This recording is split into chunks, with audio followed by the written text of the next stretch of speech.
What did you make of what Nikita Zadorov said post-game the other night about Jeremy Swayman? Okay, I want to start at the beginning, though, because I thought that Jeremy Swayman was one of the rocks, the foundations of the franchise. And I've believed that, and I still believe that he could be. But right now, there's a sizable crack in it. I don't know what happened. Perhaps it's a couple things. I mean, the contract was getting to that was terrible. It was a mistake by management, and then it was a mistake by Swayman, who started to talk like he was a businessman, and we're going to do this. You just get the only thing you want in a contract negotiation, if you're a player, is get the most goddamn money you can.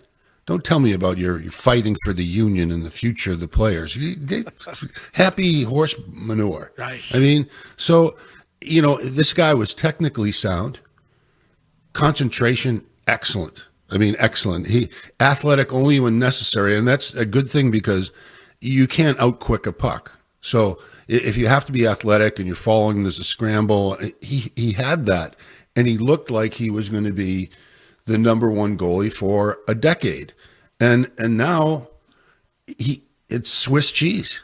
I mean, I don't know what's happened to him. Like he's makeable shots, makeable saves are now frustrating for him, and I can see why, his teammates could be feeling the pressure because. So do you think guys resent the holdout and the money that he got and the fact that he's not playing at the level that he should be based on that money and based on holding out for it? Is that what you're... I'm not in the locker room, but Yeah. I think there has to be a concern. Yeah. I don't know if they like him.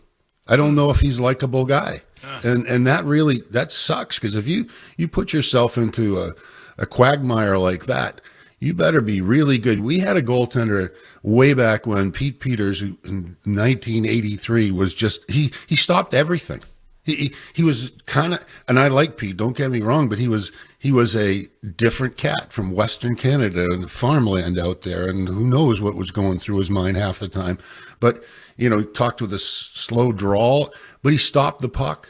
You can do anything you want if you stop the puck, but when you stop being invincible as a goaltender and you start saying stuff that people are questioning or threatening to fight a goaltender from the other end of the ice when you really, I don't know what he was doing there, but it was just like ridiculous. And now I have no idea how this is going to get solved. I only can hope that the reset button works in September, because it needs to work if they have to fill this void. Korpisalo's been much better than I thought he would be, but he's not the answer in the long run. Swayman was supposed to be the answer, and I think he still can be, but somebody needs to punch him in the nose. Now, and I'm not talking about Zadorov. Yeah. I'm talking about Neely or Sweeney or Joe Sacco, and I'm not getting that. This guy needs to straighten up, get a spine, and find out that his teammates are the most important things, not with the words that he says, because I've read the stuff that he said that says, I'm all about my black and gold teammates. Just shut up. Stop the puck.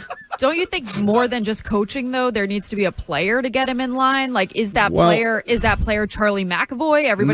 It's not Nikita Zadorov, who can't get out of his own way on a lot of nights. I mean, he's been a little better lately because he's hit some people, but yeah, maybe a player or two, but I don't know that they have a player on that team now that can do it. I don't know that they have a player that has the stature that can do it. And McAvoy being hurt and fairly young, I don't know, but I do know that it has to be resolved, and he has to get back on track, or this team now has another problem adding to the myriad of problems that they have already that they have to solve. But don't players, Mike, support other players getting money? Like, isn't that an issue within the room that other players would be complaining that if you think Swayman got overpaid, I mean, I guess, but Allmark got the exact same deal right after. So my guess is they are happy. Most players are happy he set the market where he did. And players like Pasternak and Zadorov would sound like total frauds bitching about a guy getting his max value.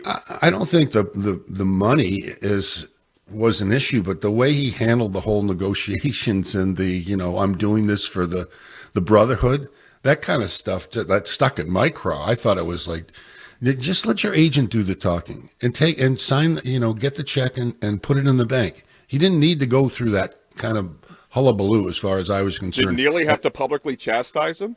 No, he didn't. And I thought from the beginning they should have signed this guy before they signed Allmark and avoided all this drama, and it's led to what, it started the snowball rolling, and it's led to this. And it's now become a major issue in the clubhouse and on the ice.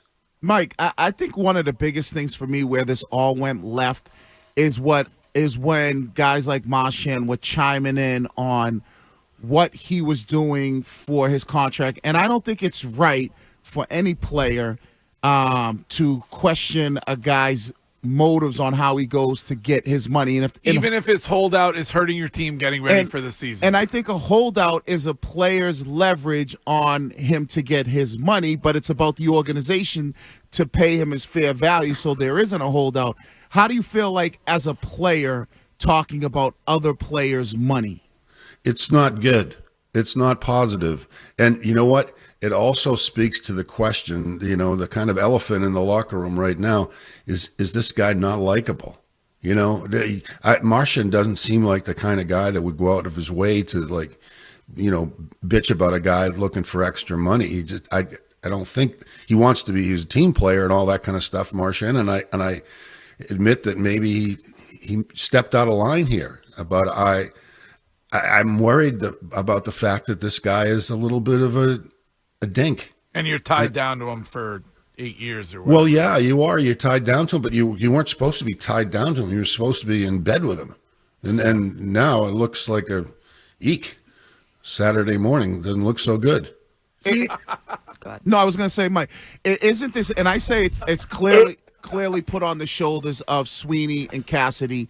They should have got the deal done long before they were supposed to. And you if keep trying to do that, but if they would have done that, we wouldn't be here. Well, I'm asking Mike. Would the players still be a dink, though? Let me ask you this, Mike. Did DiPietro, were you there? Was there a holdout with him? Yeah, well, it's a whole different ball of wax. He was at the end of his entry-level contract. He was making $1 million a year, and he had played okay. Not great, but okay, but he was just an emerging player, and I thought, okay, we're going to do a bridge contract.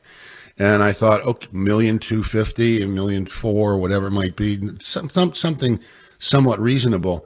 So, but the owner, Charles Wong, came in and said, I want to make him an offer of $1,500,000, but tell him we're going to reduce it by $50,000 a day while he doesn't take it. So it happened to be Bobby Orr's company that was the representative of DiPietro. So I gave him the offer, and he was like, they were really not happy. And so we started to take down the offer day by day, but it was only one day because I was supposed to go to dinner with Charles on the second day after he proposed this affair. And he said to me before the dinner, he said, we signed DiPietro. I said, we signed DiPietro? He said, yeah. He said, well, we signed him. Well, I signed him. And I said, how much did we pay him? And it was like $2 million. And I said to him, Charles, you just pulled the rug out from underneath my feet. Who's ever going to believe me? They're just going to go to you from now on. That was the end of our relationship. But